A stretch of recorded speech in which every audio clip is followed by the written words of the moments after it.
Já, þá vil ég bara segja velkomin á fund. Gaman að sjá hvað margir gestir á þessum fundi og skemmtilegt að fá þessa kynningu á þessi nýju deiliskipulagi fyrir göturými þarna í Ártúnshöfðanum. Þetta er annar mál á dagskrá, fyrsta mál sem við verðum að fljóta afgreiða, það er bara formsatriði. Það er eiginlega tilkynna inn í hópinn nýjan varamann fulltrúa foreldra, Dagnýju Eddu Þórarinsdóttur. Þóris. Veist þú hvað? Hvernig hún er? Já. Já, reyn. Ok. Þá var ekkert annað en að bara innhenda sér í þetta. Við hefum verið að tala um að fyrst klárið þið bara ykkar kynningar og við sitjum á okkur með að koma með spurningar bara fyrir henni í lokin og reynum að hafa mjög spurningarna dálítið hnitmiðaðar því að það er þetta annað á dagskrá íbúðarráðsfundar núna heldur en þetta og við bjóðum líka velkomna í þessa kynningu úr Árbæ, eða ekki bara við sem erum að fá þessa kynningu, en líka þeir sem eru upp í Árbæ. Þannig að, hver ykkar ætlar að grípa bókina fyrst? Ég ætla að byrja. Þú ætlar að byrja? Það er svona kynningar. Já. Fyrst og mér og svo frá. Gjörðu svo. Ég heiti Ólöf Íslandsdóttir og ég kem frá verkefnastofu Borgarlínu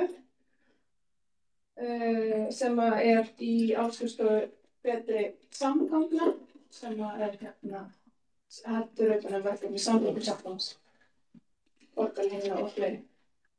Við erum komin hingað til að teikna deiliskipulag neðri hluta Stórhöfða og koma fram fyrir borgarlínu.is. Það er einhverjum fyrirspurnir. En annars er líka deiliskipulag í slíkra skapteini. Þetta koma fyrirspurnir þar. Ég ætla örstutt að byrja á aðeins að útskýra borgarlínuverkefnið, hvers vegna við erum að þessu að fælst í verkefninu og hvað það stæði. Já.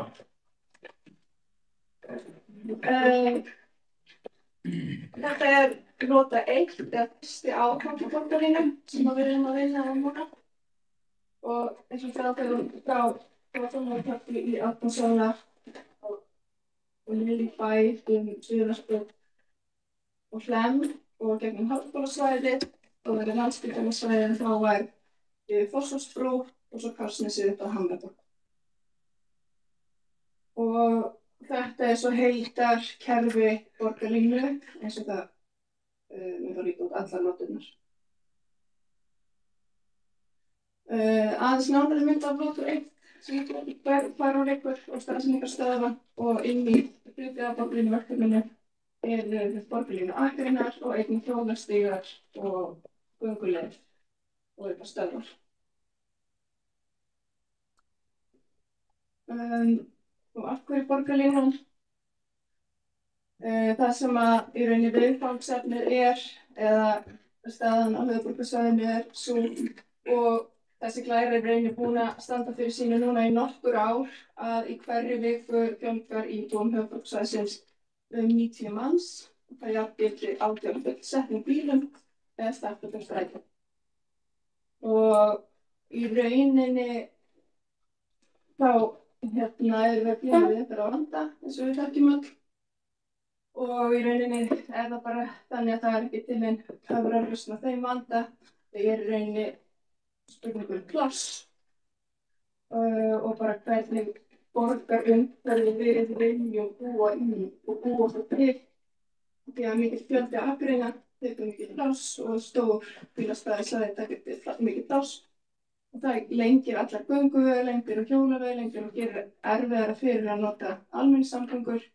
Þannig að þá fyrir fólk frekar að nota bílinn sem aftur tekur pláss. Þannig að þetta er bílahringur sem við erum komin í sem við þurfum að vinda ofan að. Strax í svæðisskipulagi höfuðborgarsvæðisins var byrjað að vinna að þeirri stefnu sem við erum ennþá að vinna að. Og þar voru sett þessi markmið hlutdeild ferða að ferðir með almenningssamgöngum fari úr 4 í 12% og akandi úr 74 í 58%. Þetta er í rauninni ekki meiri breyting heldur en það sem verið er að stefna á, en í sjálfu sér hvort að nákvæmlega 12% markmiðið náist eða ekki, það sem skiptir máli bara hvert einasta prósentustig sem við náum þarna er sigur út af fyrir sig. Og hvað er borgarlínan? Mikil tíðni ferða, einhverju sérrými og lendir því ekki umferðartöfum, jákvæð áhrif á umferðaröryggi, við leggjum mikla áherslu á það.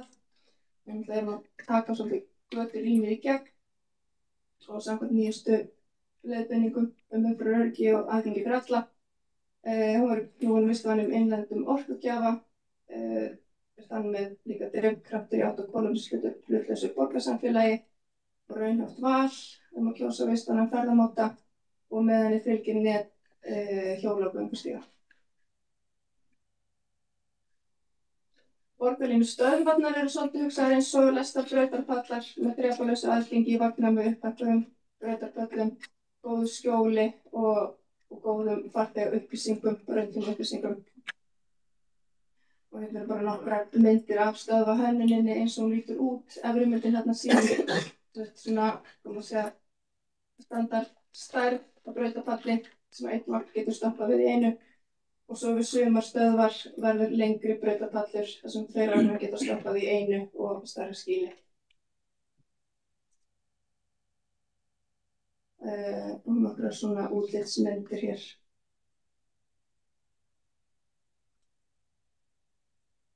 En svo ætla ég að bara segja, maður náttúrulega stóluðu og svo tekur sigurflokkur og verðum alveg við deiliskipulag. Ég ætla bara að vera meira svona almenna nótum hérna. Þetta deiliskipulag er bara neðri hluti stólhöfða, neðan við græna svæðið sem er þarna.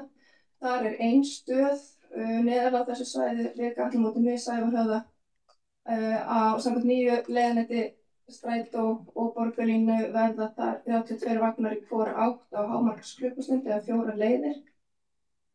Og á Stórhöfðagötunni sjálfri þá bæði þau bílaumferð og Strætó og borgarlínu verður hámarkshraði 40 km á klukkustund sem er í samræmis við umferðaröryggisáætlun Reykjavíkurborgar. En svo bara aðeins, ég ætla að fjalla bara örstutt efra svæðið líka þó svo að það sé ekki hluti af þessu deiliskipulagi sem við erum að kynna núna. En það er þessi stöð við Krossavíkurtorg, þar verða 23 vagnar í hvora átt á hámarksklukkustund eða 3 leiðir sem fara Krossavíkurtorg stöðina sjálfa.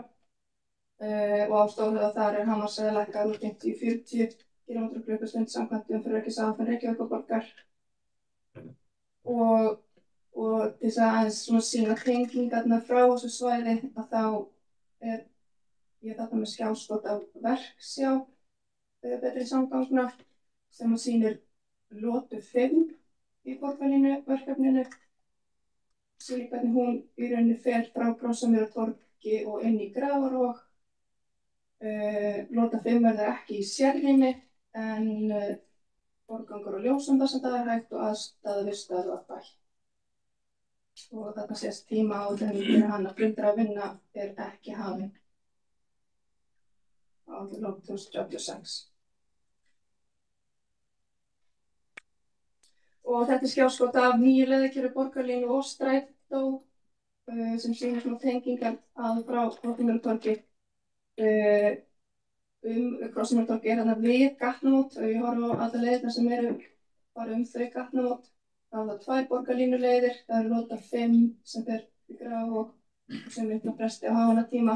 Það mun gera það lota 6 upp í Keldnaland og sem vikna fresti og svo 3 strætóleiðir sem fer í Árbæ og sem vikna fresti, í Árbæ og 9 vikna fresti og leið í Grafarvog og 9 vikna fresti á háannatíma.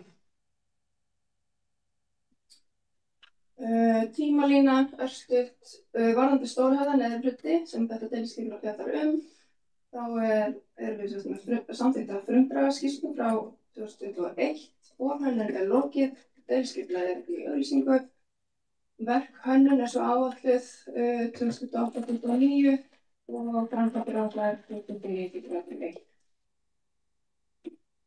Og bara til upplýsinga, efri hluti hann aðeins fyrr í tímalínu. Það líka frumkvæðisskýrsla samþykkt, forhönnun lokið og deiliskipulag þegar samþykkt. Það Ártúnssvæði 1 sem Krossímur tók hluti af. Verkhönnun áætluð 2025, hún ekki hafin þó, og framkvæmdir áætlaðar 2025-2026. Og já, það er. Já, takk fyrir það. Svo ætlar þú að taka við og taka yfir líka tölvuna.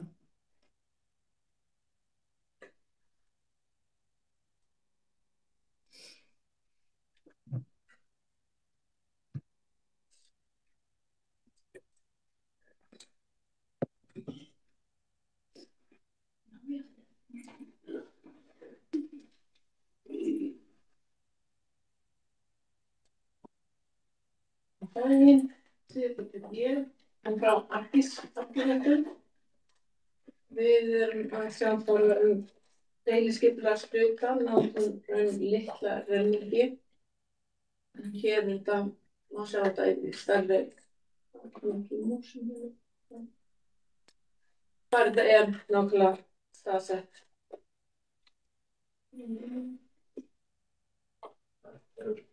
Rættar. Ef þú búin að ýta á og svo þetta ýta til hliðar. Þetta eitthvað hérna.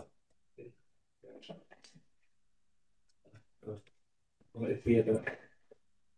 Eitthvað hennar.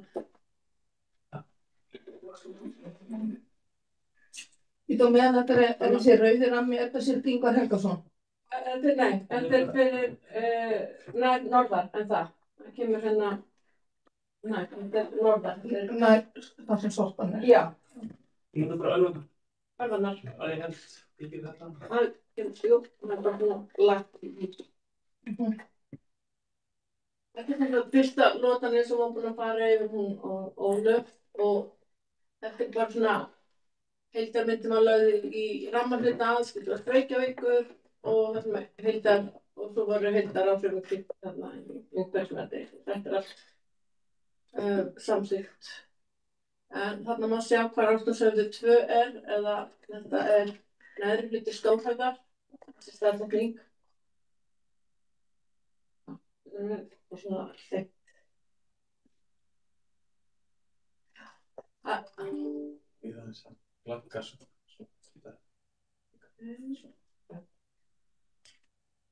Deiliskipulag borgarlínu Reykjavíkur skipt niður í nokkra hluta. Það sem leiðir liggur mjög ólík svæði, hverfi og því ólíkar deiliskipulagsáætlanir. Búið að samþykkja nokkrar deiliskipulagsáætlanir þar sem gert ráð fyrir borgarlínu og það þessi ljósbleiki litur. Við erum ekki með það en við erum að falla þarna Ártúnshöfða 2 sem rauða þykka línan þarna til hægri.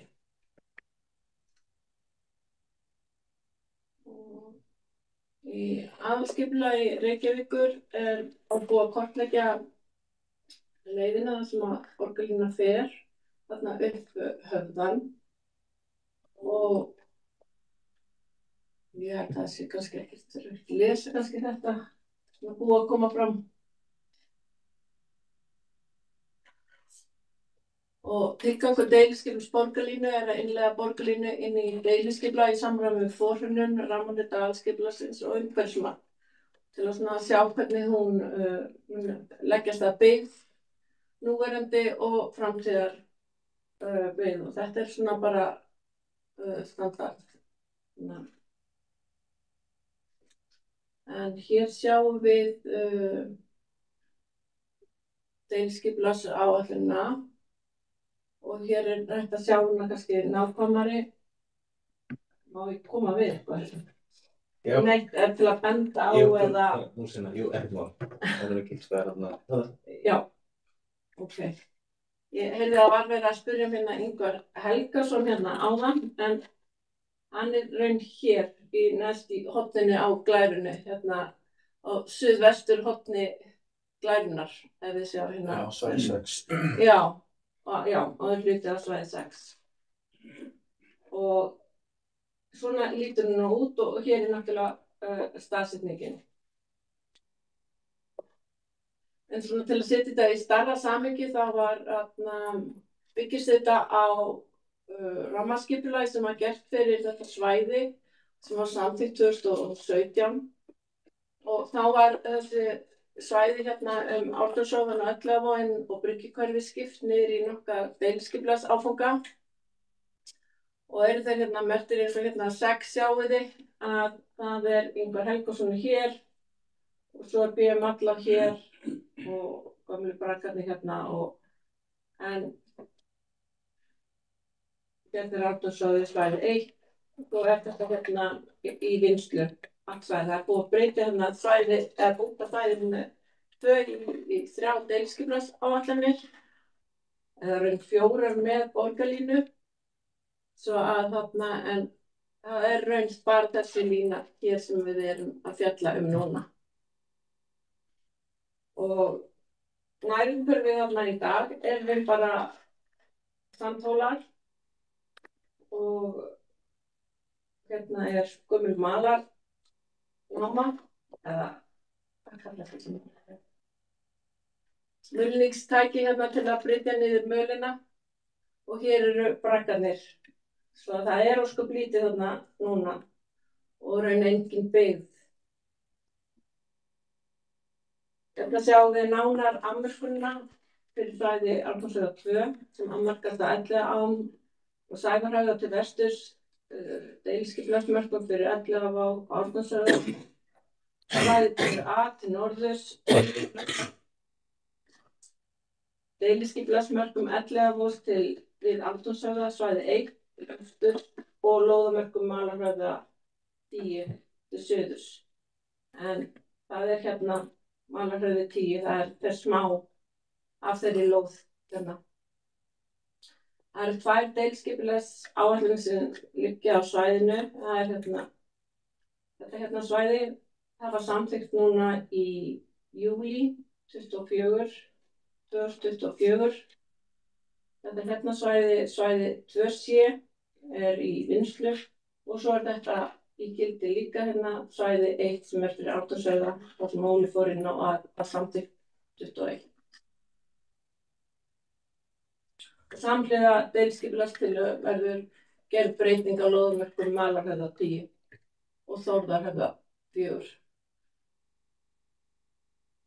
Tilgangur og markmið deiliskipulags borgarlínu er að staðsetja sérrými og aðstöðu fyrir borgarlínu, staðsetja biðstöðvar, aðkomusvæði og nærumhverfi þeirra. Staðsetja hjólastíga meðfram sérrými borgarlínu, staðsetja svigrúm fyrir gróður, stafnrásir, veggfall og götubrjók. Bæta aðkomu hjólandi, gangandi, verkfæranda. Huga að viðhaldi aðlögun borgarrýmisins, setja fram megin hönnunarreglur og samræma deiliskipulag við hönnun borgarlínu.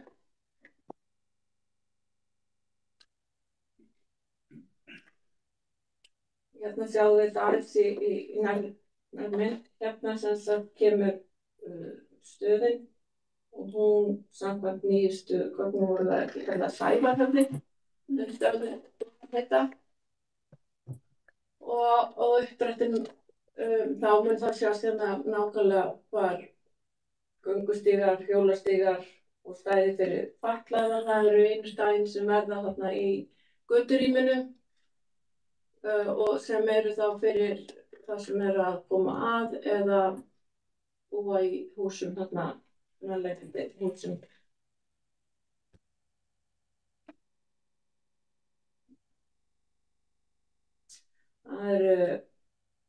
Það eru ein ljósartil gatnamót á Sævarhöfða og Stórhöfða.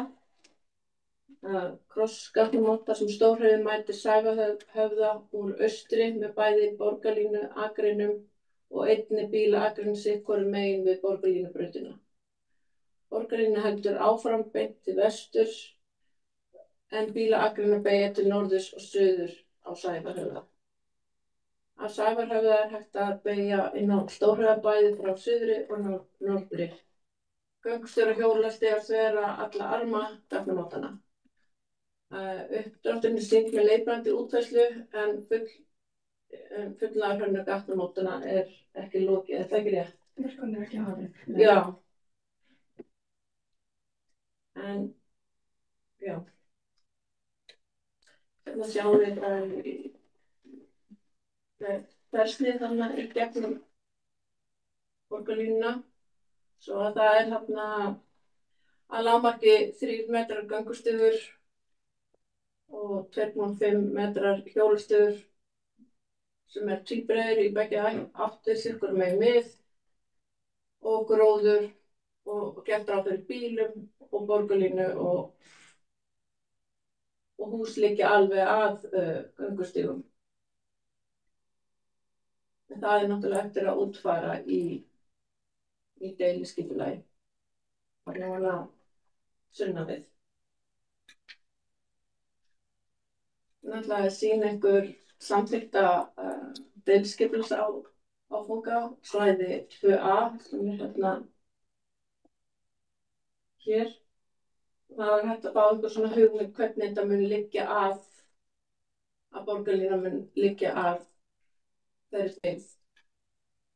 Og hér fyrir ofan er samþykkt deiliskipulag Árneshöfða. Og svo hérna er Krossmýrartorg hérna efst til hægri eða fyrir miðju Buskastöðina.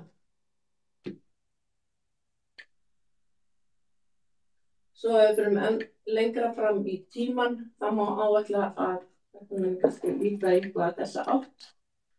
Það er búið að fullbyggja þetta svæði. Það eru borgarlínur, þeir fara hérna alla leið yfir í Geirsnef og klífa hérna upp Ártúnshöfðann eða Stórhöfðann sem er nýgata og fer hérna og mætir hérna upp á Höfða. Tengist þar við eldri eða gamla Stórhöfðann.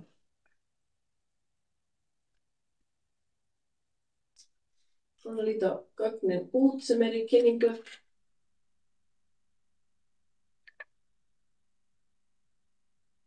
Og já, þakka bara fyrir mig. Já, takk sömuleiðis. Já, þetta aðeins, þótt að ég er verkefnið á skipulagssviði Reykjavíkur að fara að taka fram hérna varðandi rammahlutann og umhverfismati. Það var í auglýsingu núna auglýsingum í janúar og það má bara vera inn á athugasemdum, þannig að þessi deiliskipulagsáætlun getur alltaf verið skilti fyrir að það er búið að vera skilti í auglýsingu í biðdeildinni. Og svo varðandi hérna miðborgsvíkina, það er vissulega gert ráð fyrir borgarlínubrauð, það er samt breyting sem það er í gangi varðandi legubrautarinnar og það er ekki búið að skilja í biðdeildinni, þannig að þetta er eins og þannig að þessar deiliskipulagsáætlanir sem núna í auglýsingu, það er farið í biðdeildina til auglýsingar gildistöku fyrir að umhverfismati og rammahlutin er búinn. Og það ætti að gerast núna í vorinu. Ég er bara að segja það, allir sem er maður komið með bungaprófi í svona fræðum, ég veit það ekki. Það er alveg nýtt fyrir hætti okkur flest, fyrir inni að vera að rýna þetta vonandi til gagns. En ég segi bara aftur takk og eins og ég sagði áðan þá er gert ráð fyrir nýjum spurningum hér frá okkur núna eftir þetta. Ég er hérna sjálf búin að punkta hjá mér. Kannski fyrsta lagi svipuspurning og við setjum í umsögnina frá ráðinu sem við skilum frá okkur hér á fundinu á eftir. Það kom hérna fram að markmiðið er að fjölga fólki í strætó úr 4% í 12. Vorum að velta fyrir okkur hvað er haft svona að leiðarljósi, hvernig á að reyna að ná þessu markmiði. Er það eitthvað niðurnjörvað eða er einhverjar hugmyndir í gangi hvað það varðar?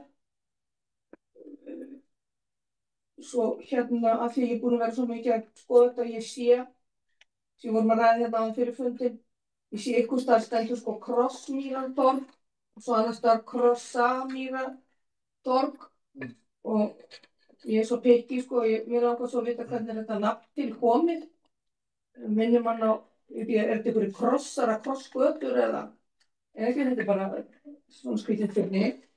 Og síðan, þetta síðasta þegar við sáum svona þvert yfir, það rétt skilið hjá mér að manneskja sem fer út úr borgarlínuvagni og að fara í nærliggjandi hús þarf að ganga yfir göngustíginn, hjólastíginn, trjáreinina, akgreinina og þetta geta verið allt undir 12 til 13 metra langt. Þegar stígur út úr vagninum þar til að viðkomandi komin að húsinu. Þetta eru mínar 3 spurningar. Já, Byrja að svara þeim. já, náttúrulega við varandi það að þetta í miðdeild, þetta ætla fyrir þá getur við farið minna hvað þetta sé. Öðrum megin götuna, ég var alltaf götuna, þetta í miðdeili, í sérrimi í miðjunni. Það svo sem ekki þetta snið fyrir þetta hérna, þetta svo sem ekki alveg gegnum gangur til þessi snið. En það sem þeir sérrimi á borgarlínustöðin, þá náttúrulega þarftu vissulega að fera göngustíga og hjólastíga. Já, við erum almennt að reyna að helst að hafa borgarlínuna í miðjunni, við erum með svona einstengt.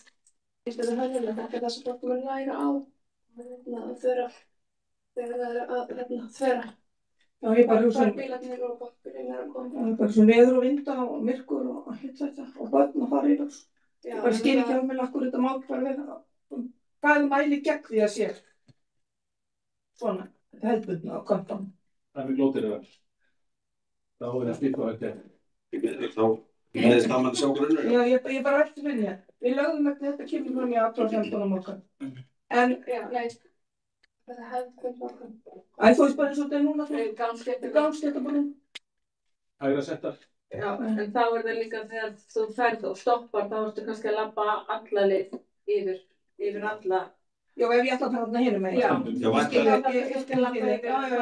Væntanlega ekki nema 50% af farþegum. Nú þurfum 100% að fara yfir. Já, er það helmingin? Já. Ég skil alltaf þetta bæk. Þá ættu líka að krossa bílagötu sem að það líti í báðar áttir, þannig að það númer 1 umferðaröryggislegt sko. Og svo það líka, og svo fyrir en áraðanleika í ferðatímum borgarlínunni að þá það hættara við að verði fyrir töfum bílar að stoppa í kampinu og slíkt sko, þannig að Já, við fáum allavega svart við þessum. Skemmtilega markmið að þetta dýrt sko. Nei. Þetta virkilega að gera þetta. Það móti bara við þessi öryggi. Og græni geirarnir gefa líka öryggissvæði á þverum. Það var það með, sko, að þeir setta niður þarna prósenturnar 4 í 12. Það eitthvað, sko, pælt í því hverju ætlum að beita til að fá fólk inn í vagnana til þess að við náum þessari tölu? Já, þetta rauninni, eins og ég nefndi, þetta sérstakt svæðisskipulag höfuðborgarsvæðisins sem var samþykkt þessum fyrir 2015 til 2040 og þar voru fyrir settir fram samgönguþróunar ásar og þar með að grunnurinn að ákveða almenningssamgöngukerfi til þess að stríða við þetta og göngustígakerfi. Þannig að það engin sérstök fræði á bakvið 4 í 12. Eða þetta bara? Já, ég veit ekki. Ég kallt var nú með, en þá bara því miður ekki stöpt hér, það eitthvað sjúkdómur að framkvæða þetta. Það skrýtna spurningin, okkur þetta krossamýrar ég fattaði það. Þetta nafn var til, ég man ekki að það var krossamýrir. Ég get kannski aðeins Ég get kannski aðeins skýrt þetta, Björn F. Jarkís. Sko, krossamýri örnefni þarna upp á Ártúnsvöða, akkurat það sem að torgið fyrirhugað og þetta í rauninni dregið þaðan. Og á að heita sem sagt Krossamýrartorg en ekki Krossmýrar og já, einhvern tímann í skipulagsferlinu fyrir sem sagt svæði 1 þá var þetta ákveðið að halda í þetta örnefni og líka svona að einhverju leyti endurvekið á þeim grunni að þarna náttúrulega eru krossgatnamót sem sagt Stórhöfða og Breiðhöfða þannig að já, það er þaðan sem þetta kemur. Flott, gaman að því, gott að geta tengt þetta. Akkurat. Kjartanfoss. komið með hann. Já, ég vil bara þakka fyrir kynninguna. Ég hef fengið nokkrar svona kynningar áður en það eru engar þær kynningar eins og ég vil bara, það er gaman að fá glæðirnar eftir hægt er. Og ég ánægði með þetta Krossamýrarnat, sko. Reykjavík er byggð á mýrlendi eins og Róm og mjög ánægilegt að menn skuli vera að halda í þessi mýrarörnefni sem náttúrulega eru meira og minna horfin undir steinsteypur, sko. Þannig ég er með hlynntur því.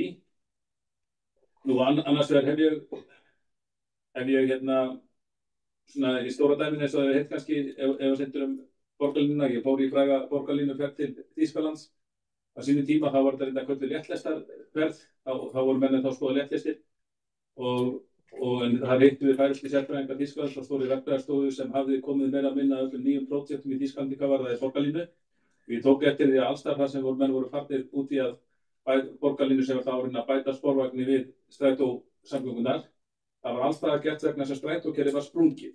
Eins og til dæmis í Freiburg þar sem bara voru eitthvað 40% ferða komin með strætó á ranglega sprungin.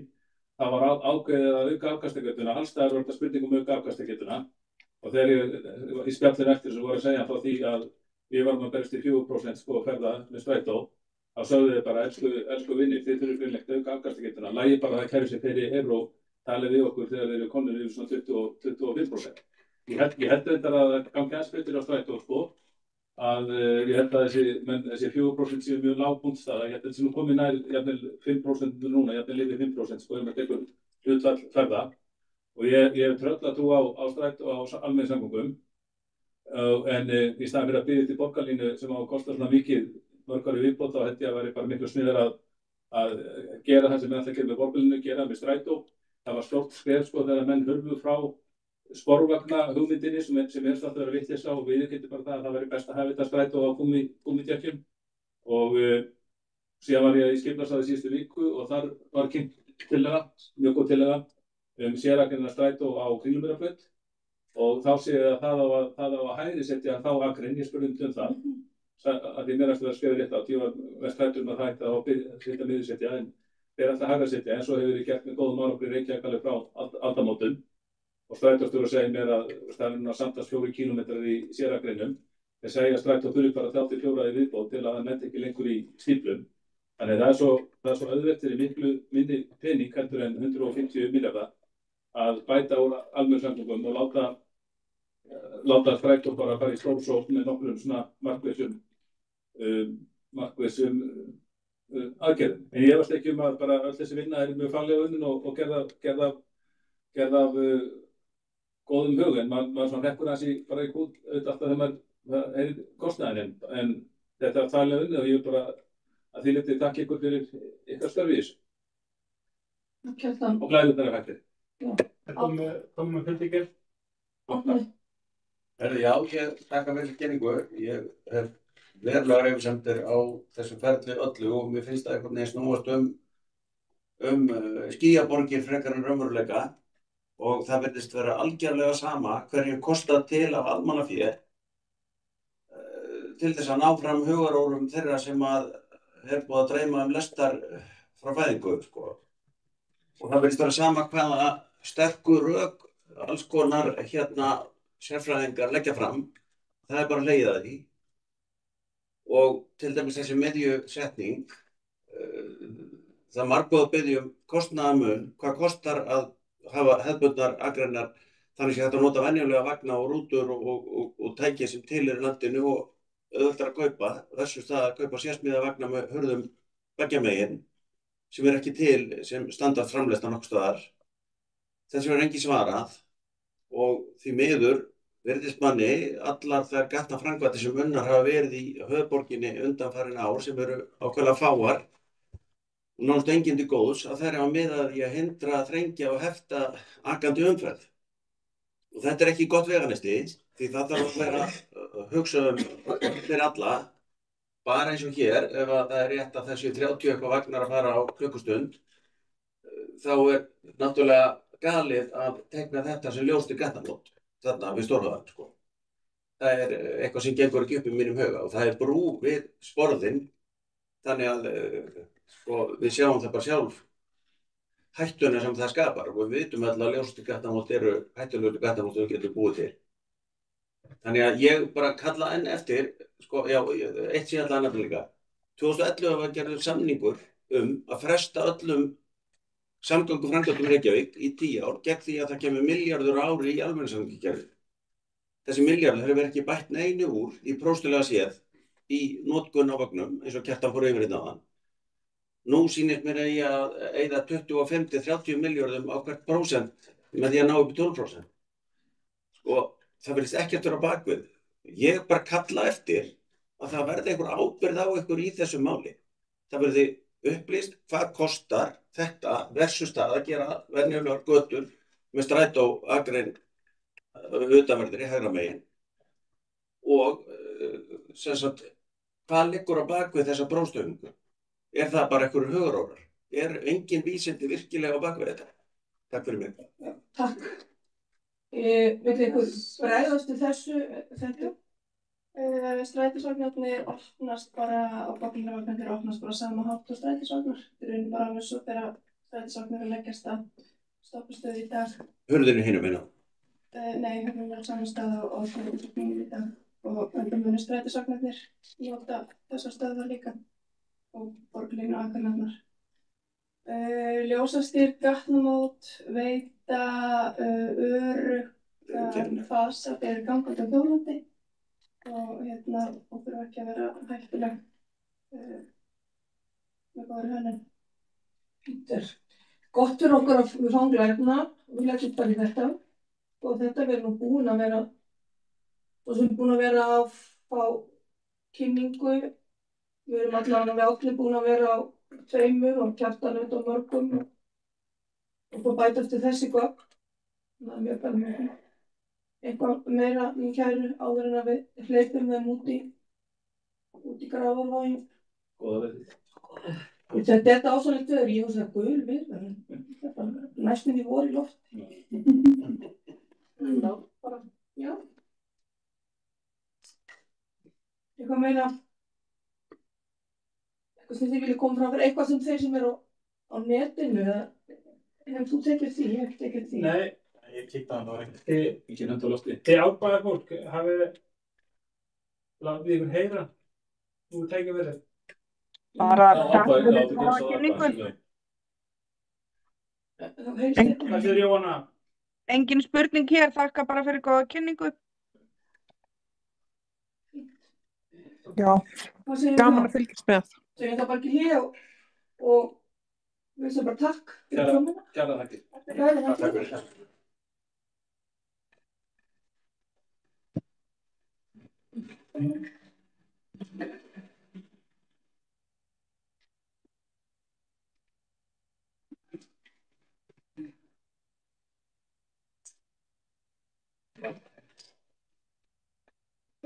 Takk.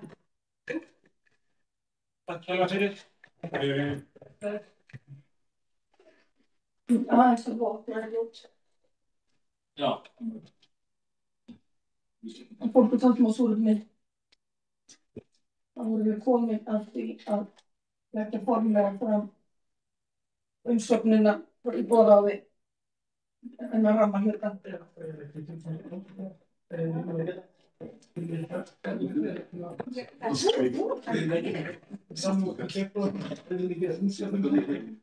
það ekki prófið. Býðir bara eftir Kjartan.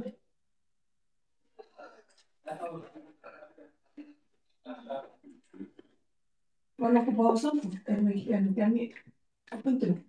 Já, þá ræði ég það við það. Nei, það var ekki búið. Það er ekki svo mikið við. Svo erfitt að ráðleggja fólki svona. Já.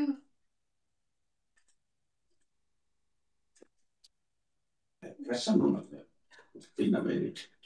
Að ég opnaði gluggann. Já, við þurfum bara að vera meiri viður.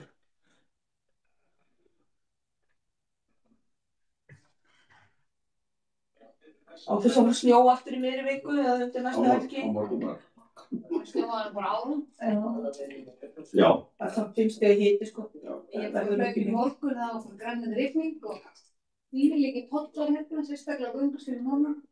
Þetta ætti svona rannsaka skapferli Íslendinga og örlyndi út frá tíðum veður.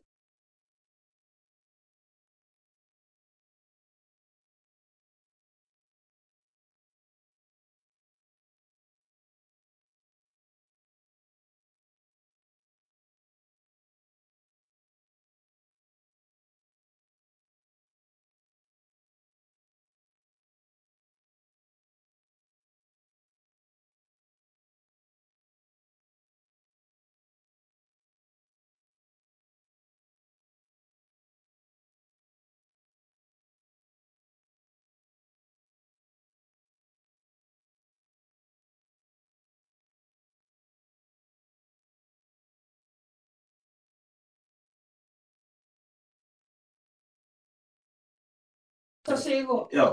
Það er ekki að það er smá sundan hér, við byrjum að byrja smá. Já, ok, flott.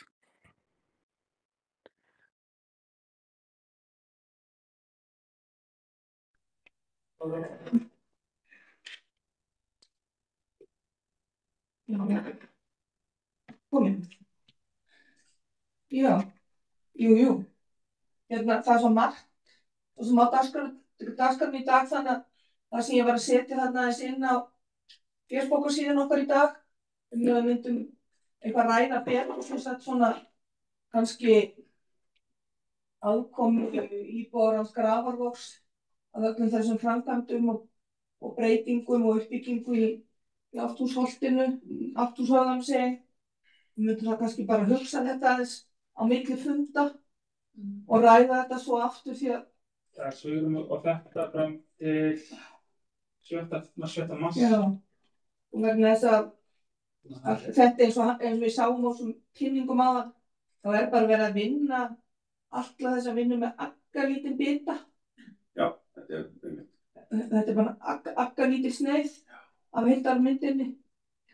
En það sem við vorum að kasta á milli okkar núna í síðasta mánuði til að skila af okkur núna, það var þessi rammarhluti sem snýr að borgarlínu frá Ártúnshöfða og yfir Elliðavoginn og ég var búin að senda ykkur drög, svo seint Ingimar Þór, fína punkta og flotta punkta.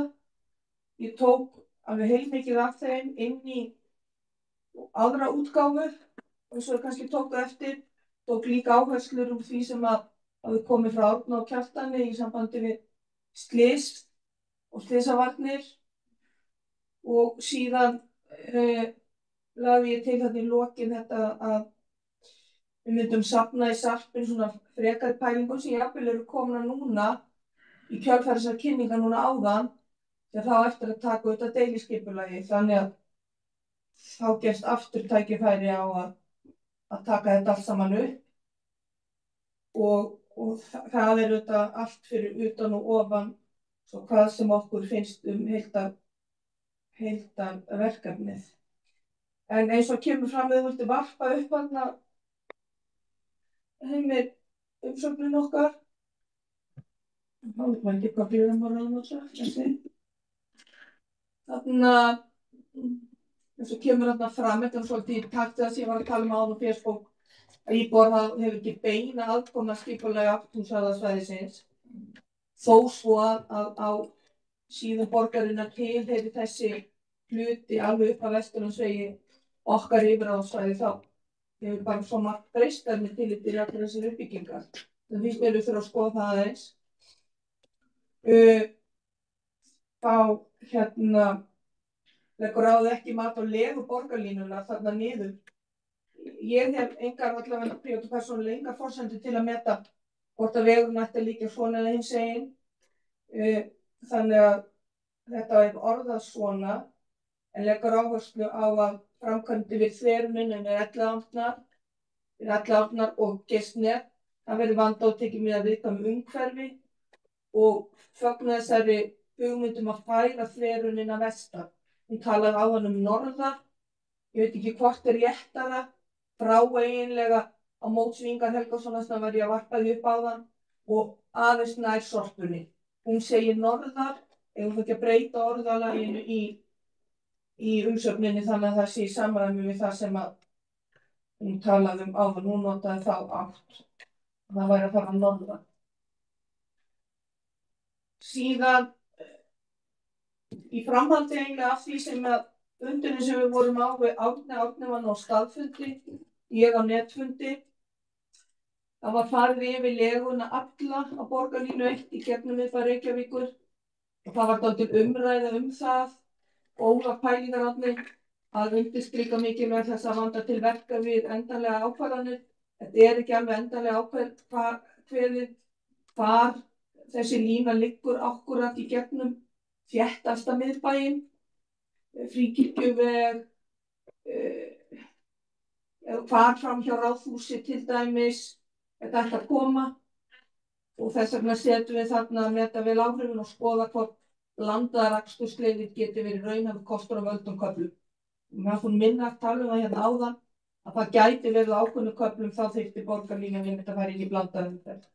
Einnig mikilvægt að tryggja að ákveðin fjöldi bílastæða er áfram með verslun og þjónustrými, jafnvel þótt borgarlínan aki viðkomandi götu. Það komið mér fram á fundum að það hérna einhverjir kaflar þar sem ekki gert ráð fyrir því. Mér finnst það nú allavega held ég sé endurspegla okkar skoðanir með því að gera athugasemdir við það. Almenningssamgöngur ekki valkostur fyrir alla og því þarf að taka mið á ólíkum þörfum. Síðan það þarna með sérrýmin, þar svo komum aðeins inn á áðan með þessa miðju setningu og rétt að spyrja hvers vegna svo hönnun fyrir valinu og þá fáum við svör við því, klátt og kvitt. Þetta alveg óskaplega löng leið, 12-13 metrar, þegar þú ferð út úr vagni og þetta lappa 12-13 metrar til að komast á húsi, en ég skil líka ef þú stoppar við aðra vegabrún og ætlar að fara hinum megin yfir, þá komir með kannski helmingi myndri vegalinn. Þetta eitthvað sem allavega ég vil fá svör við og mér finnst eðlilegt við köllum eftir og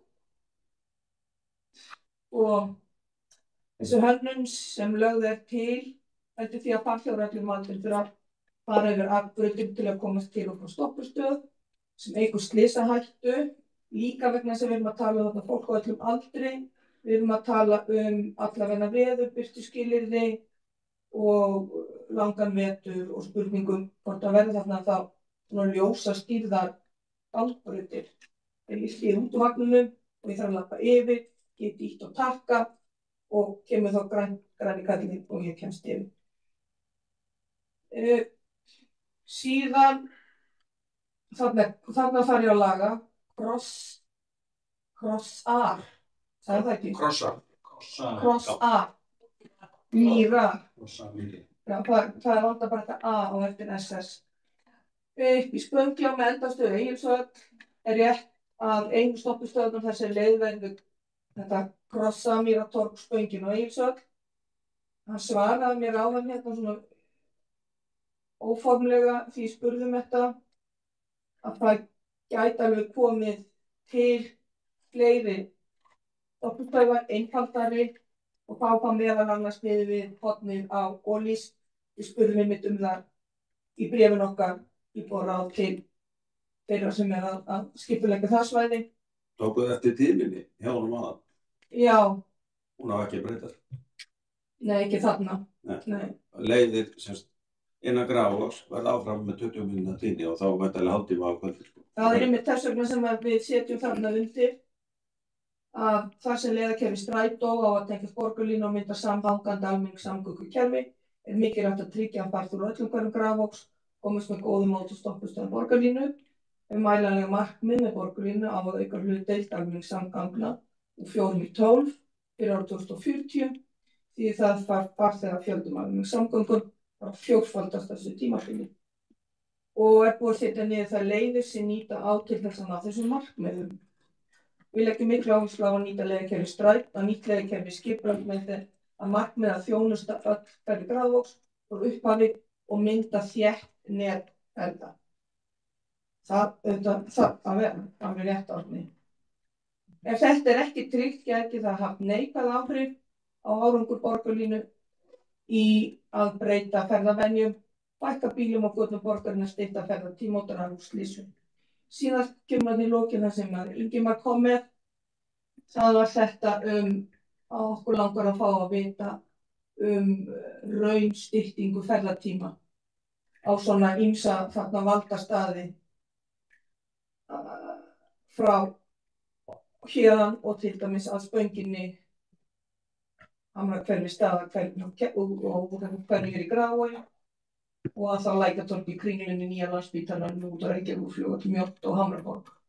Þannig að fá frekari upplýsingar það með því að nýta sér þessar almenningssamgöngur hver yrði bæði sparnaður í tíma og með hvaða leiðum verið að reyna að vinna við að fjölga farþegunum úr 4% í 12 eða 5% Kjartan, eða heldur að það sé nærri sanni.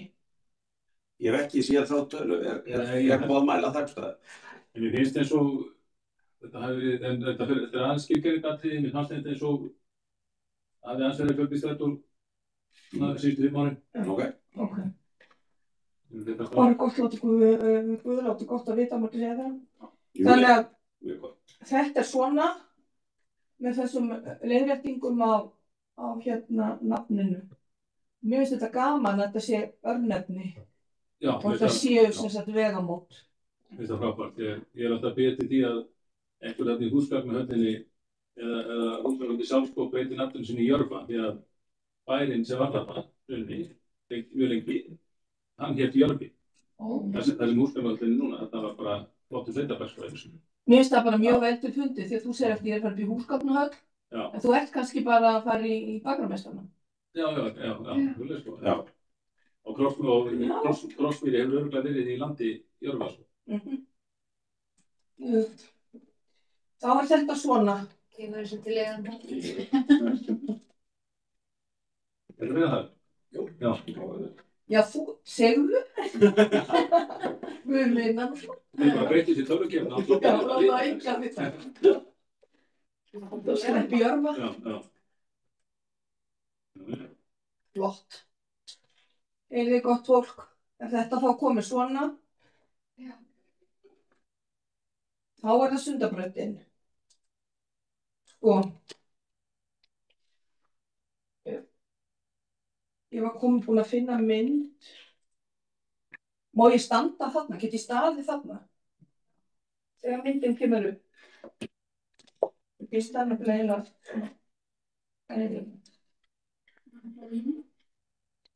Finnst einhvern veginn svo eðlilegt að gera ráðuna hans grein fyrir þessu sem við erum búin að vera að funda.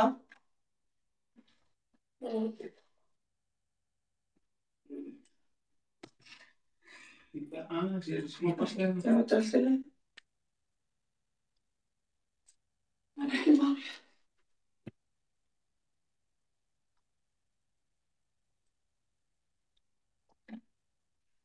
Ég ætla svo þegar þetta búið Kjartan að taka þessar nátt að senda okkur.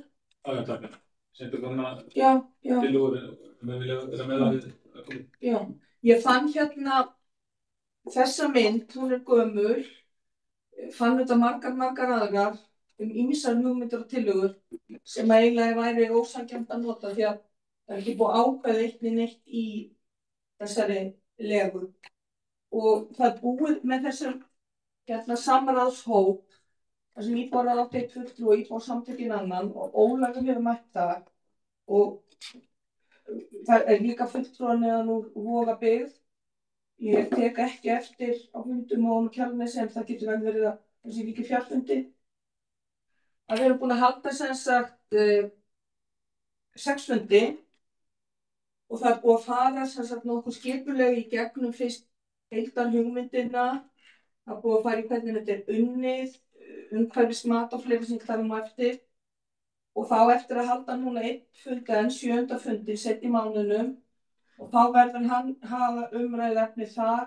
Það verður sem sagt Geldinganesi og svo áfram upp í Mós og svo upp á Kjalarnes. Þannig að þessu hefur verið svona skipt niður eftir svæðum. Við erum að nú er verið að horfa á breytinguna á aðalskipulaginu og það er ekkert sem sagt verið kynnt neinar endanlega niðurstöður og og allt þess að með deiliskipulagið eftir. Og næst verður farið í þessar deiliskipulagshugmyndir og við höfum svona hafa einhverjir þarna í þessum hópi og þar á meðal ég lagt áherslu á að halda þessum samráðshóp. Þannig að það koma svo mikið að gagnlegum upplýsingum fram og svona allavega upplýsingar hvernig fagfólk vinnur þessa vinnu, eitthvað sem að maður hefur sjálfur ekki hugmyndu og maður hefur alltaf að læra eitthvað af. Þannig að ég mun reyna að halda því til haga og eins og ég segi, þegar fundur svona svolítið afmarkaður og afmarkað svið að búið að fara í söguna og við veitum að þessi hugmyndir Sundabraut komin upp undir 50 ára. Eldri hugmyndir voru að svona nýr vegur myndi liggja meira með frá ströndinni og upp í Blikastaðaland þar með frá ströndinni og upp á Kjalarnes. En svo kemur þessi hugmynd að ýta þessari braut út. Og við erum að tala svona ýmsar hugmyndir og ýmsar útgáfur af þessu og það er komið 20 ára ekki meira. Síðan var að tala 3 leiðir. Það var innri leið og miðleið og ytri leið. Og svo er svo margt í skipulagi sem hefur breyst að það hefur ýtt kannski ákveðnum hugmyndum út af borðinu og svo hefur líka bara viðmið og sjónarmið fólks breyst á styttri tíma heldur en á 50 árum. Það er líka búið að fara vel í það hvernig umhverfismat er hugsað og hvað er verið að pæla í því þetta er þetta óskaplega flókið fræðilegt ferli. Og þetta er þetta ný stofnbraut sem er þá innan að mestu leyti innan borgarmarkanna því hún fer þetta aðeins upp í Mós en síðan aftur þegar komið upp í Kjalarnes þá er aftur komið innan Reykjavíkur. Þetta eins og kom fram á einhverjum fundinu þó þetta skipulagi að duga til 2040. Nú erum við bara 2025 og 2040 er gasalega langt þangað til. Að þá er samt verið að búa til umferðarmannvirki sem á að duga í 100 ár. Þannig að eitthvað sem okkur finnst núna, það bara kannski, getur verið bara allt annað eftir 10, 15 og 20 ár, hvað á 40 ár eða 60 ár. Og eins og einhver var að tala hugsanlega að verða, eins og kom fram í mitt, Ólafur, hans svið, er að tala bara þyngd á rafmagnsbílum, batteríum, já þá eru batteríin eftir 10 og 15 ár verður það allt öðruvísi, verðum við kannski það bara ekkert með svona bíla, verður þá bara allt í einhverjum sjálfkeyrandi bílum sem við bara pöntum á einhverju þess tíma appi, við höfum ekki hugmyndu það. Þetta okkur getur ekki svona dreymt það. Síðan er þetta alltaf spurningin, ef við erum að hugsa hér erum við með Sundahöfnina, göng, þau í Vogabyggð er þetta mjög upptekin af því hvernig þetta kemur við þau. Hérna Sæbrautin í stokk, hvað er stokkurinn langur, á þetta fara í 2 áttir, 1 átt, hvað eru göngustígar, hjólastígar, á að taka tillit til þungaflutningarna sem eru hér úr þessu svæði hér, eða fer kannski bara allt þetta athafnasvæði eitthvað annað eftir 20 ár, eftir 40 ár, hvað vitum við?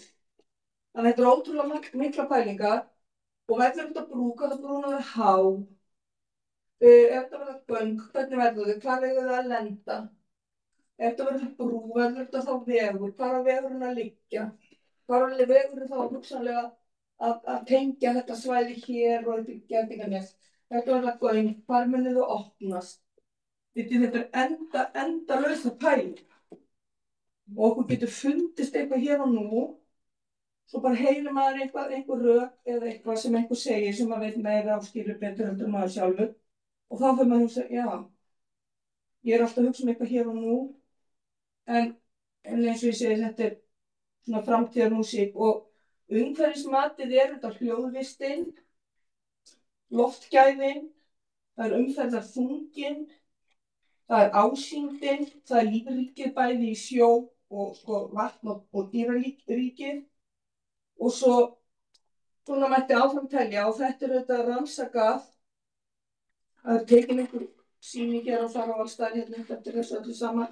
Góða veðrátta og vindátt og straumar og hitt og þetta sem þarf að taka tillit til.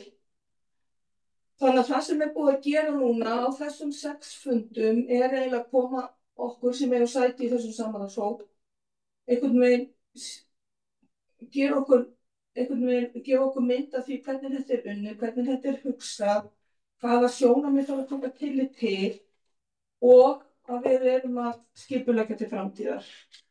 En ég heyri það alveg, sko, ég legg áherslu á það sem að okkur snýr í Grafarvogi og hef vísað í okkar umsögn sem við skilum fyrir svona ári síðan. Þar sem við lögðum mikla áherslu á að slíta ekki hverfi í sundur. Við lögðum áherslu á að það væri dýrmætt útivistarsvæði. Við töluðum ásýnd, við töluðum hljóðvist og hérna svona fyrir sjónina. Það væri líka þarna niðri í Bryggjuhverfi, töluðum líka það þar. Hver munurinn á þar að sjá brú eða göng. Þannig að þetta bara mjög spennandi og áhugavert að fá tækifæri til að stinga neppanum inn í svona vinnu og maður verður eiginlega svona, verð ég að segja, dálítið víðsýnni heldur en kannski maður hefði annars gett orðið. Ég ætla ekki að segja maður sé rosalega víðsýnn.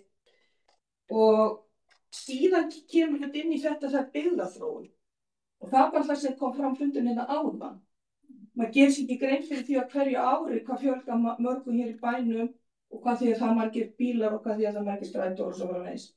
Hvað þá með næstu árin, áratugina, bara eftir að eldsumbrotin á Reykjanesi hófust. Þá minna, og ég held að þetta sé rétt Kjartan, að minna hugsaðum þróun byggðarinnar þangað, út frekar farin að hugsa þróun byggðarinnar upp eftir. Kjalarnesið, Kjósin, að fara að tala stórhöfuðborgarsvæðið, Akranes, Ölfus. Þannig að hvaða áhrif hefur það ef að byggðin fer að þangað? Við erum að tala að taka 20 ára að byggja litlu sneiðina sem heitir Keldnaland. Hvað þá ef við erum að tala eftir þessa áratugi og þarna upp eftir.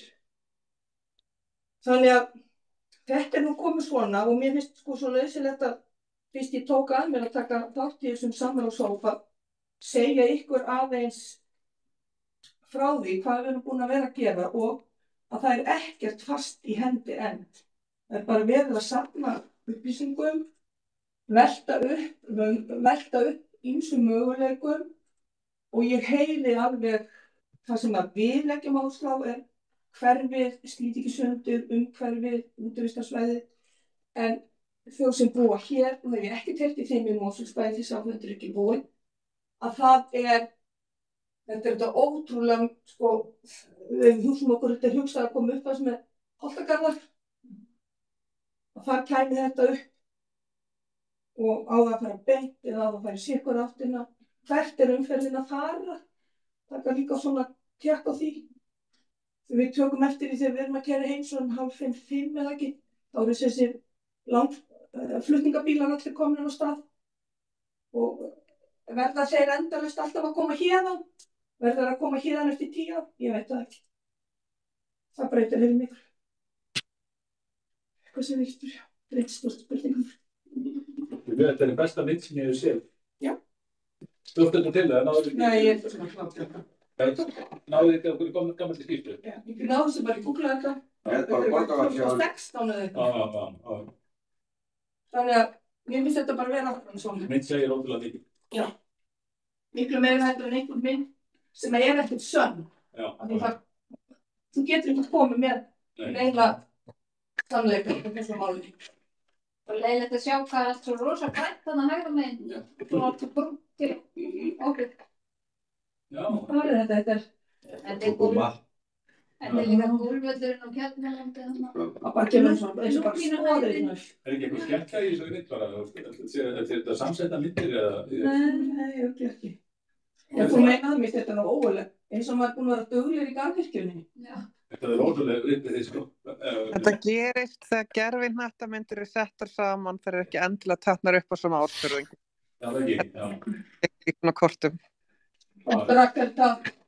Það alveg bein í lína. Þið hafið sko, borgarafsjáin rosalega gott tæki til að skoða svona og þið hafið tímalínu, þið getið farið í áttöl og spóla tilbaka. Ég notaði þetta oft á dag. Ég með þetta bara á einu skjánum hjá mér alltaf. Ég endalaust að senda út einhverjar upplýsingar og ég bara nota skjáskot á borgarafsjá. Já, yfirleitt daglega til upplýsingar. Já, og þeir eru að vera best af þessum bóðið, Google Maps og Maps. Svo var ekki meina þetta frá mér, svo kom Kjartan og senda okkur tækilögur.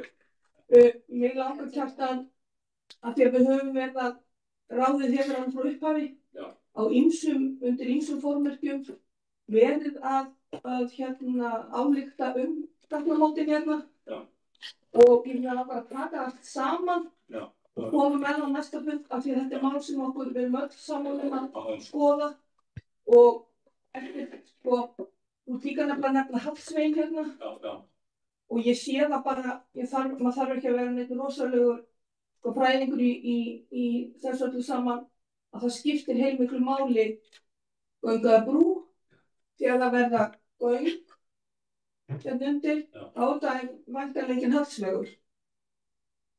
Ekki að það göng alveg alla leið, það voru ekki alltaf að fara að koma með upp. Ég er bara að horfa á... Já, það verða göng bara inn á Hallsvein. Þannig að þetta er eitt stór spurningamerki. En sko ég er svo mörg á ríka samt sko. Ég vil áreita bara að það hefur ekkert verið gerst. Ég ætla ekki að reynda að segja ekkert, en nánast ekkert verið gerst í aukningu og umferðaröryggi í Reykjavíkurborg í rúman áratug. Og það er komið tími til á verulega brýningu. Og það sem kom í ljós núna seinna til síðustu viku að það var enn að fresta framkvæmdum á einhverju slysamestu gatnamótum landsins við Sprengisand sem þetta er. Það er frá því að þeim var frestað áramótin 2011 og 2012 þá voru það hartast 500 slys og óhaggar. Þetta er óhugulegt tala. Og sko, ég bara velti fyrir mér, sko, ég ætla ekki að segja að þetta sé mannvonska, en mikið hlýtur fólk að líða illa sem að stendur fyrir því að fresta svona einföldum nauðsynlegum aðgerðum endalaust. Ég þekki bara fólk sem hefur slasast alvarlega þarna á þessu gatnamótum. Ég bara vil ekki þetta verði. Það er ekki gott. Og gatnamótunum hér, ég þekki manneskju sem slasast á gatnamótunum hér. Jú. Bara tengt mér, svo manneskju. Og ég vil bara ekki fá svoleiðis fréttir aftur. Þannig að bara rýnum borgaryfirvöld. Þetta er örugglega ljósast í umferðarstíl. Öll ljósast í gatnamót eru stórhættuleg. Í eðli sínu eru þau alvarleg óhöpp og slys sem verða á þeim. Hringtorg eru mun einfaldara þýleitum til að aðfallsvotn árekstursins er alltaf vegar. En mér langar af því að þetta hefur verið frá borði hjá okkur frá fyrsta myndi ef við fórum eitthvað að velta fyrir okkur ferminu, það er þetta hér. Og ég vil fá að draga þetta saman, þannig getum notað það, af því að eins og ég segi þetta er ekki að, þessi mannvirki hér er ekki að koma á morgun, að það þarf eitthvað að gera núna í þessu skilið. En er eitthvað að því að senda inn þessa áleitun og koma svo bara með framhald? Mér langar bara að geta haft þetta allt í einu pakka bara sem dagskránið. Já, við erum náttúrulega með það í umferðarskýrslunni sem við lögum fram á það. Við lögum hann upp á borð líka. Já. En við höfum gert svo margt. Algjörlega, en ég er að segja að mér finnst bara tilhengin vera orðin enn eina ferðina svo hjá borgaryfirvöldum að dreifla og dreif og fresta nauðsynlegum framkvæmdum, jafnvel þó að það séu vel rökstuddar slysataklega séð. Að mér finnst bara við ekki þola neina bið í þessu. Við tökum þetta upp, ég vil bara halda bara sem sérlið á næsta fundi. Af því mér finnst þetta að vera dálítið okkar mál frá eiginlega upphafi að við ekki athygli á þessum gatnamótum. Og umferðarskýrslunum tekur á því, við höfum menntað það þegar mátt koma með einhverjar hugmyndir framkvæmdir, þá alltaf tekið þessi gatnamót og nefnt upp. Þetta er eitthvað sem við höfum lagt áherslu á. Og þetta er skoðunar, ég flutti tilhugunda báðulega næstu eins og þessar á síðasta ári í maí og júní í Stjórnarráðinu og önnur var kvæl en henni var vísað til skoðunar, hún er ennþá fyrir skoðun. Þannig að það bara vísum við í það. Ef við samþykkjum þetta þá getur það haft áhrif á skoðun sko. Við bara munum oft eftir því að fá að vita hvað svo til að ástæða. Já, hún er bara í skoðun og ég ætla að segja þetta. Hún er ekkert komað aftur fleiri skoðanir fyrir næsta veikur. Hérna, þá erum við komin að málefni hverfisins. Mínum pappír hér er í með tvenn. Árni, þú manst á fundurum þarna borgarlínur, þá kom, af því ég var ekki, þá veit ekki hvað það var, en ég held samt að sé svo stjórnar íbúðaráði Breiðholti, alveg loftgæði. Já. Þú nefndir það, Já. Þú vaktir athygli á því og mér finnst það mjög áhugavert að við fengjum, hún sagði það svo, að það fá svo góða kynningu og það sem er verið að segja frá svona mælingu í hverfum. Finnst þér ekki það? Það er bara mjög þarft og fyrir mörgum árum síðan það fór ég einmitt á kynningu varðandi mælingu á brennisteinsvetni í Austurborginni. Já. Og hún var haldin í skóla upp í Norðlingaholti, þannig það er hægt að koma inn á það því það eru alls konar hugleiðingar varðandi aukningu á brennisteinsvetni í austurhluta Reykjavíkur. Það tala bara út af virkjunum? Já, frá virkjunum, já. Þannig að, já, ég styð það. Þetta er punktur, ég hef að reyna að finna út hvaða þetta er eitthvað við borgarina. Ok, fyrir. Endilega að fá kynningu. Já. Vil segja það.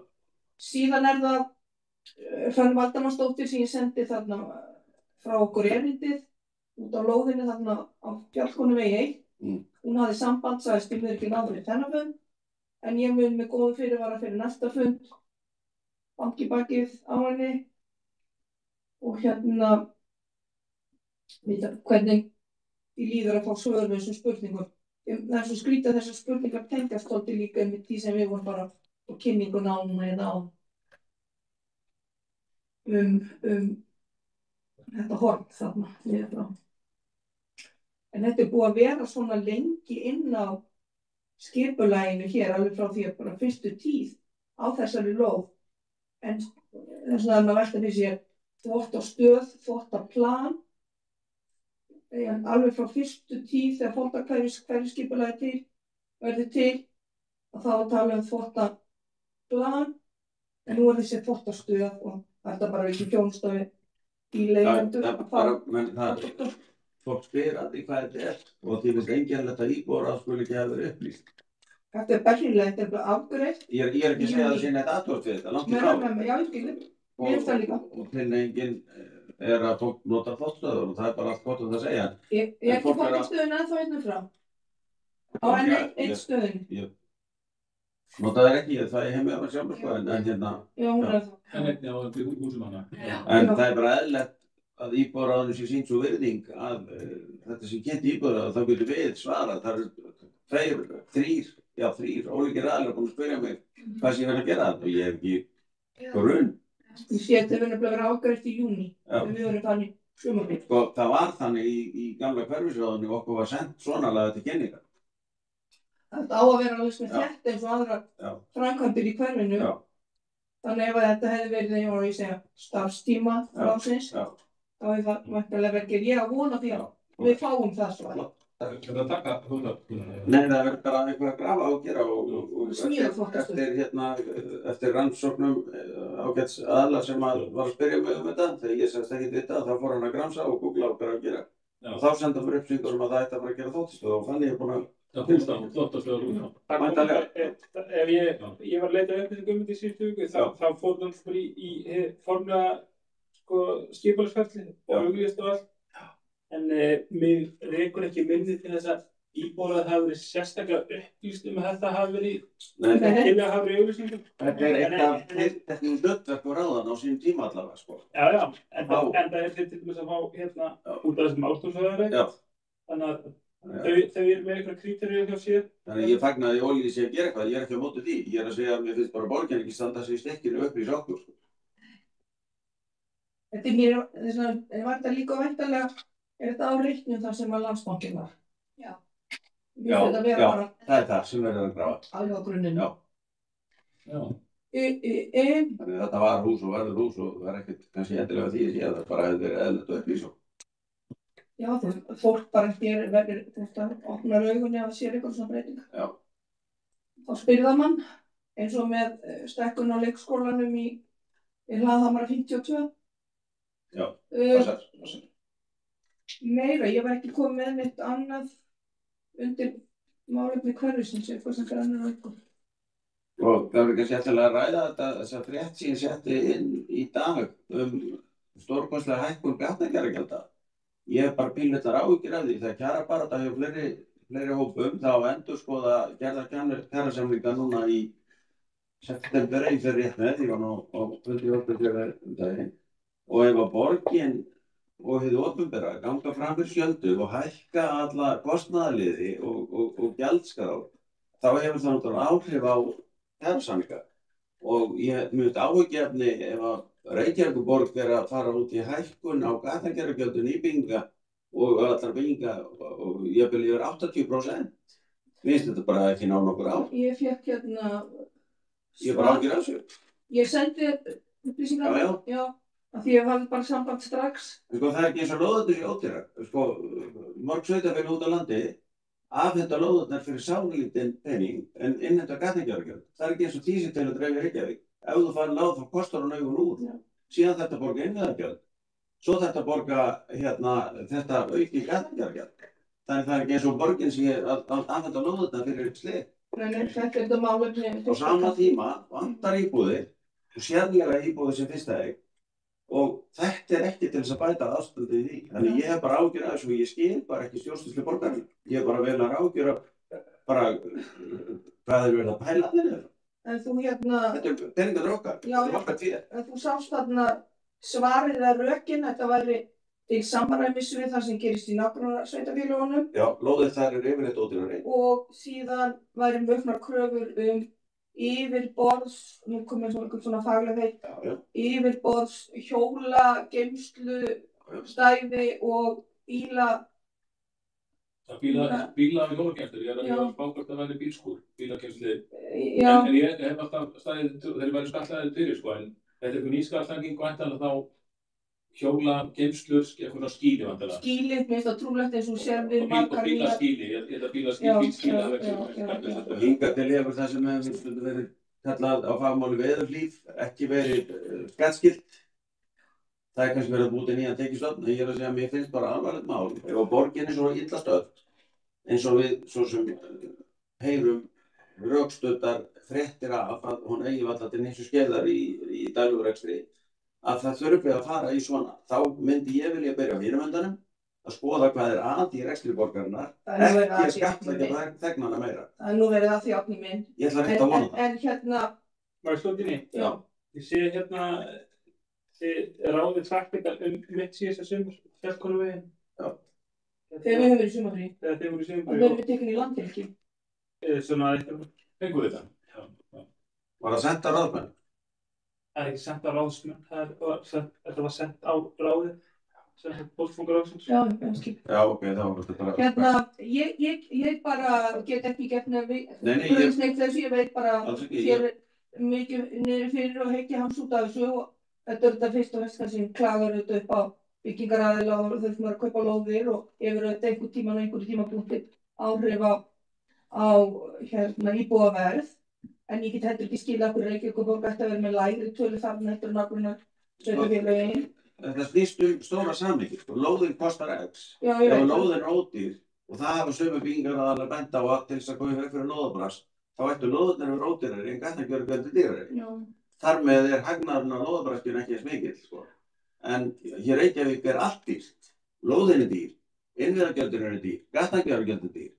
Það er engin afsláttur á neinu. Þannig að ég hef bara áhyggjur af því í hvað Reykjavíkurborg stefnir. Því hún er leiðandi. Reykjavíkurborg í krafti stærðar sinnar á að vera fyrirmyndar sveitarfélag, en það er það bara því miður ekki. Ég heldur eitthvað sko að svo allt samkeppnis ekki átt að. Það er nú verið að velta við steinum. Ég hafði það enga skynni þó ekki hafi verið farin leið nýrra ríkisstjórnar að óska eftir hugmyndum frá borgarbúum, það kannski. Það var mjög til fyrirmyndar. Ég bara tek ofan fyrir klifslóð.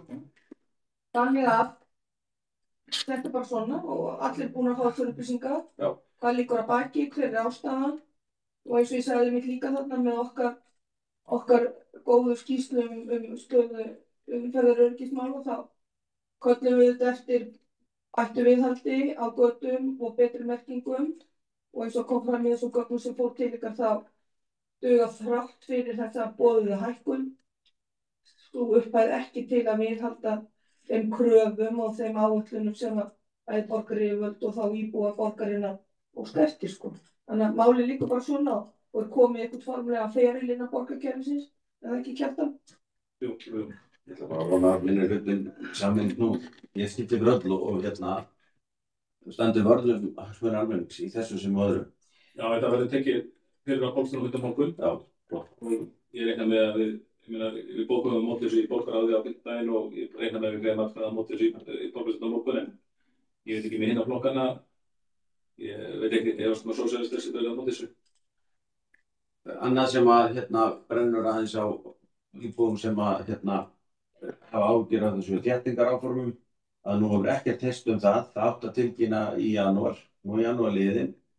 Ég get sagt þér það. Já, óttinn sem ég heyri út í bæ að það sé verið í skjóli látana með græna gímaldið að læða í gegn svona málum. Þetta óttinn sem fólk, sko, traustið á borgarstjórninni ekki meira þetta. Já, ég held bara einhvern veginn, sko, að í þessu máli, því ég er búin að spurðum þetta miðjan janúar, því að það er alveg rétt að tala í janúar. Já.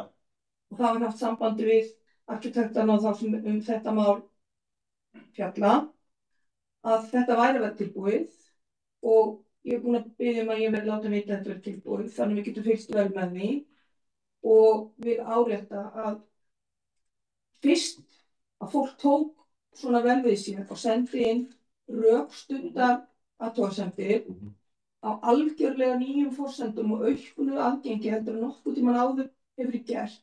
Þá finnst mann svona, með heldur ekki einhvern veginn ala á einhverju svona tortryggni, örugglega verið að svindla á okkur og örugglega ekki hlusta á okkur. Bíðum þá, þetta er að koma og sjáum hvað kemur út úr þessu. Þetta er alveg nýtt vinnuferli og við erum ekki eins og komin að það reynd sem hinga til hafa öll svona mál byrjaða.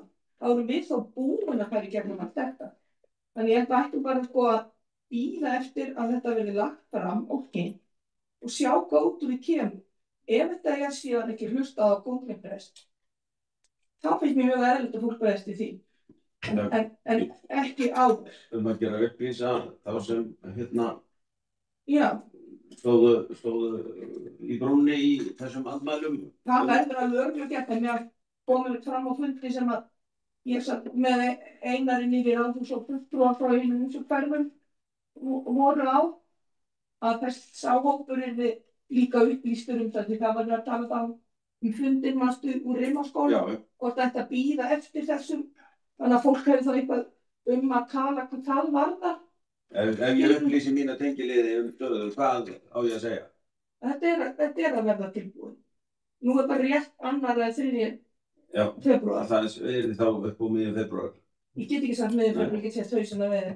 En ég veit heldur ekki hvað málefnin hann í Breiðholti hafa tafið leikinn, en þetta er það sem ég fékk af því að ég ætlaði sko ekki að láta það brenna inni, það var talað í janúar og þess vegna fór ég á stúfana og ég var með bara fyrir þennan fund. Já, ég skil það. Við erum að koma að þessu skilja og fólk hefur verðlega ráð. Já, og það er eiginlega að reyna að þú hefur mikið sannfæringarkraft, sko. Við skulum sjá þegar tekið að talið verður upp úr þessum kössum. Hvað kemur upp úr þessu það? Fólk var áhugasamt að senda inn athugasemdir, sumir voru mjög málefnalegir og færðu rök fyrir sínu máli, við getum deilt annað, en við skulum sjá hvað kemur. Eins og ég skil það, þá kemur einhver til að hún mun ekki fara fram fyrir einhverjum hverjum eftir. Nei, það er bara... Nei, aðeins verið kallaðar aftur á borðinu. Ég er bara að segja að það er ekki mikið traust hjá fólki. Og þegar tímalínan lengist að þá kannski vegna tortryggnin eðlilega, sko. En það var aldrei nefnilega, sko, þeir sögðu þarna þessi arkitektar sem voru sem undir. Við getum aldrei lofað þessu fyrir jól og við getum aldrei lofað þessu fyrir einhvern tímann í janúar. En nú er bara, sem ég segi, 3. febrúar og annað en sem nú gerst. Meira gott fólk. Jörfi, þú fer með þetta stað á morgun. Já. Þetta er samþykkt íbúarafluti. Og eitt sem við í íbúarsamtökunum hefum alltaf á margótt og er svona í umræðinni að hvetja borgina til þess að vera öflugri og fara í jafnvel sérstakt átak sem er nú ekki kostnaði mikið og er hægt að vinna þetta með alls konar félagsamtökum og áhugasamtökum að merkja áhugaverða á sögulega staði alla Reykjavík. Og ég hef bent áður á það hér að þið lappið bara með ströndinni fyrir framan Norðurbakkann og höfnina í Hafnarfirði. Þar eru með stuttu millibili söguleg skilti sem að segja frá því sem var og með myndum og virkilega flott. Svona eru á Akureyri líka. En það er varla hægt að finna svona skilti í Reykjavík. Má ég segja? Þetta sko hljómar eins og góðsymfóní í mínu augum. Góð rocktónlist.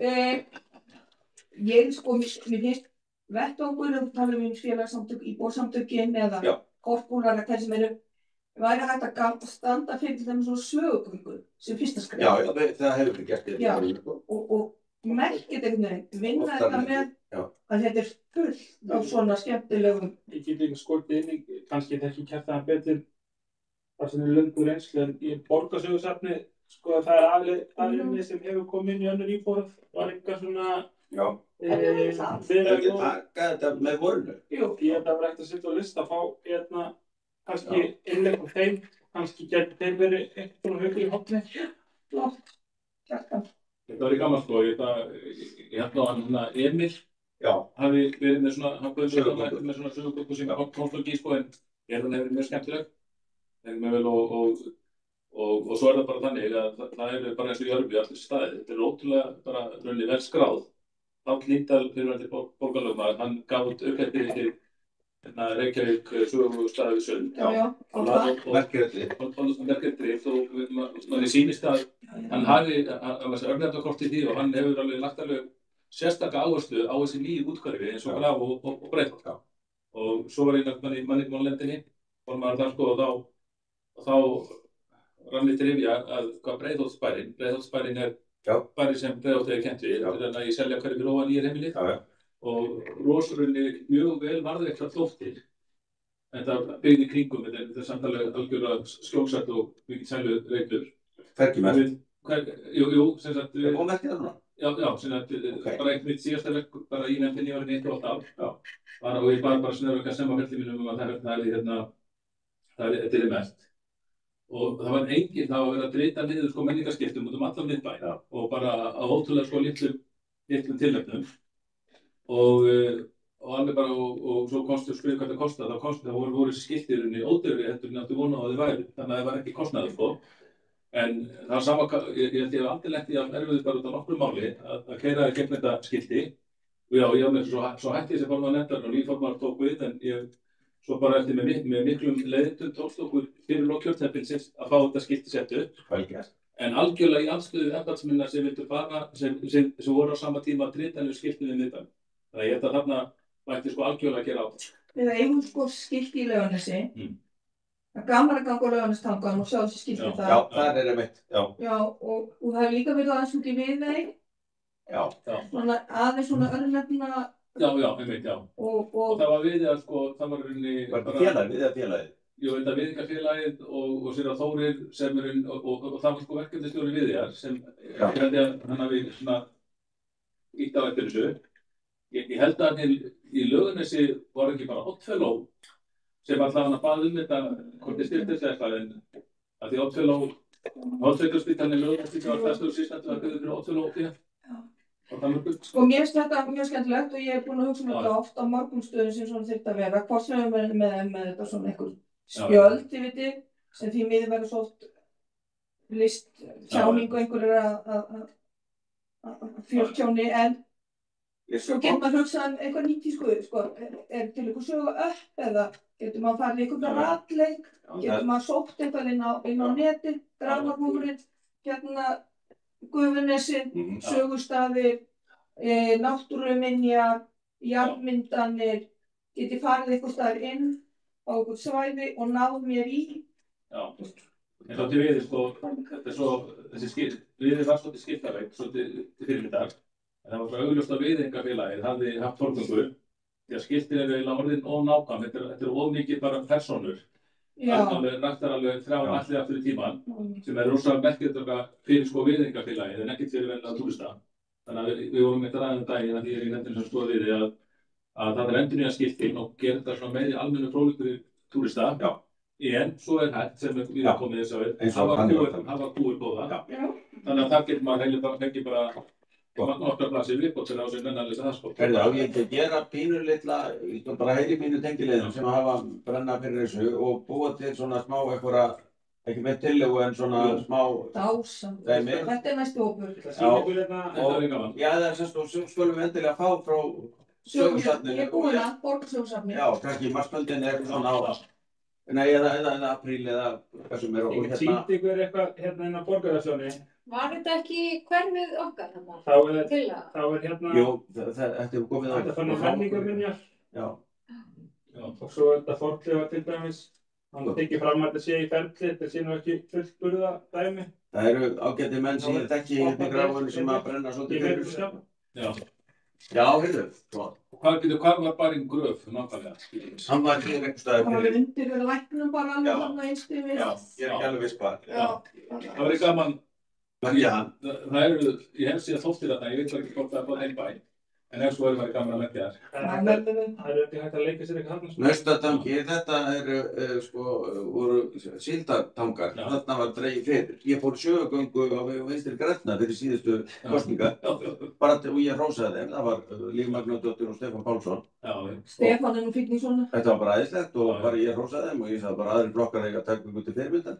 Ég fór nú svona sögugöngu hérna þessar slóðum með Halldór Ásgrímsson og sínum tíma. Já, ég bara segja. Glæsilegt. Það var þetta ákveður að gera næsta manni.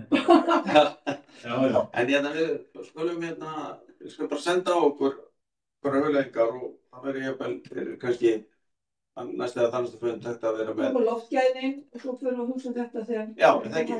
Já. Og ég tek saman allt sem við skrifað. Látið frá okkur fara umferðaröryggið og þessi gafnir. Glæsilegt. Bingo. Erum við ready, spennti? En þið minnstu að svakalegu þorrablótum? Já, það var. Glæsilegt. Og þetta með valsblóti sem ég var á lögða. Við erum þetta í loftinu áfnið. Já, bara allir í loftinu að fara á næsta blót Fjölnis. Það má ekki klikka. Já, var ekki gaman. Það er íslegt. Svakalega fréttir af tveimur blótum sem voru núna. Þetta er góð í sveitinni. Einhverju veikir og svona flaskmálar. Tveir, Þorlákshöfn veikir og Grímsins og Grafningsveit veikir. Sami aðeins sem selum að. En Jói var með þetta niður. Það getur alveg gæst. Og Guðminn góð. Það er að ég meni verið og hvernig fólk er að koma á hvernig. Og þessu...